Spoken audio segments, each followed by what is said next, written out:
Hey everyone, what's going on? Rob from Captain Rob Games here. Today we're going to be talking about massive changes coming to the Trickster in Dead by Daylight. Quite substantial changes occurring. Some of it is a significant buff. There's also a sort of nerf incorporated that's going to cause for some very interesting situations. So let's get started. First of all, the probably most substantial change. The number of knives required to damage a survivor has been reduced to 6. Down from 8. That is quite significant, especially at a higher level. By the time you can finally get to cover and then start running in a way where you can no longer be hit by knives, a lot of times you are already at 6 or 7 knife hits. So that's going to be a hit now, instead of you getting to infinitely loop him with this power out and force him to mouse 1 you. So that's going to be big. That's going to allow him to injure and down survivors significantly faster. This means that full to emptying a survivor now takes 12 instead of 16. So bad unhooks, or if you get right on the back of a survivor, you may be able to instant down them a little bit faster. That's pretty big. That's a very substantial buff. However, with this comes a massive nerf. The delay before laceration decay starts has been reduced to 10 seconds, down from 20 seconds. What this means is if you have not been hit by a knife in the last 10 seconds, you will start losing that laceration. It used to be 20. So we already kind of have a problem here. At the lower levels, survivors usually would get hit by knives and they would eventually get injured or downed or whatever. At higher levels, eventually the survivor finds line of sight. They find ways to block the trickster from actually throwing knives. 10 seconds is a much shorter time than 20 seconds, obviously, which means that laceration decay is going to be a significant factor. I already have massive concerns about this because I think that these two changes combined mean that Trickster is going to go from being kind of like a sort of fun playstyle but absolutely terrible killer to being a very binary killer in chase. And what I mean by that is that the Trickster is either going to down you incredibly quickly and you're going to feel like there was nothing that you could do about it and there was no real counterplay, or you're going to probably make it to that line of sight thing and now you're basically completely set and all of those knives are completely useless. It's going to run off, and once it's low enough you can start trying to move to another area, maybe try to get to a pallet, maybe try to line of sight again. And this also furthers the issue that a lot of people had pointed out with Trickster, where he's basically super focused on tunneling. He can only chase one survivor at a time. He has no spread pressure, because the laceration decay means that any work that you put on one survivor just goes away in 20 seconds. Now it just goes away in 10 seconds and starts decreasing. So he really has to kind of focus and tunnel one survivor at a time. He has almost no split pressure. I think myself and a lot of other content creators included, we thought that it should be the opposite. We think that instead of actually, I mean, maybe you still want to reduce the number of knives to 6 or 7, maybe 7, maybe just keep it at 8, but I think that a better solution would be that the decay is significantly slower, so that survivors can't just completely recover from laceration and then get right back in the chase as if nothing happened. It kind of forces them to be slower about what they do. It kind of prevents people from body blocking and be otherwise just generally obnoxious to Tricksters. So I think they did the reverse of what I wanted to see, but I'll withhold judgment until we can see it. I'm just concerned that this is going to create a very binary playstyle of you either get downed and felt like there was nothing you could do, or you get to a place where the Trickster can't do anything. So not a huge fan, we'll see. The rate of decay has been increased to 0.3 a second while running and 0.4 all other times. So basically, like, laceration decay is significantly faster. Again, opposite of the solutions that I would like to see. And they even note, they say the Trickster will be able to down survivors much faster, but a good survivor may be able to break a line of sight for long enough to start decaying the laceration meter. This is true, but this highlights a problem. At lower ranks, survivors are not able to get in line of sight and counterplay as effectively. They're just going to get downed even faster, and Trickster is just going to absolutely mop the floor with newer players. Higher level players that can break a line of sight, there are many locations in the game where the Trickster literally cannot hit you with his power, even if he's the best Trickster in the world.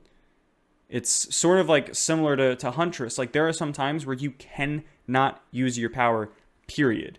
And if a survivor gets there with 5 knives of laceration stack, he's just going to play that area and either force a mouse 1 and get distance, or his entire laceration meter is going to reset and he's basically going to be free to try to relocate again. So, I don't know. Additionally, we've reduced the amount of laceration loss for hitting survivor, basic attack from 4 to 3. That basically just means, like, whatever, right? You're not going to lose as much. You're still going to lose half. Sucks, but whatever. Next up, main event has been changed. Previously, it was a 1.5 second activation time, which means that by the time you actually got it up and running, survivors had probably broken line of sight or just dodged it. So now it's going to be an actual threat. It's going to come up pretty quickly. Survivors won't have a lot of time to react. They will get downed extremely quickly. So main event will actually be a real threat now. With that said, there's going to be an increased amount of time that you can hold the main event, and the number of knives required is going to be increased. This basically means that you won't be able to use your power nearly as much, but when you do, it'll be much more effective, and you can actually kind of like prepare to use it more effectively. This is a good change. Main event's actually something to be afraid of now, which is good. And of course, it was very difficult to know when you actually hit a survivor with knives. It's kind of like based on an audio cue.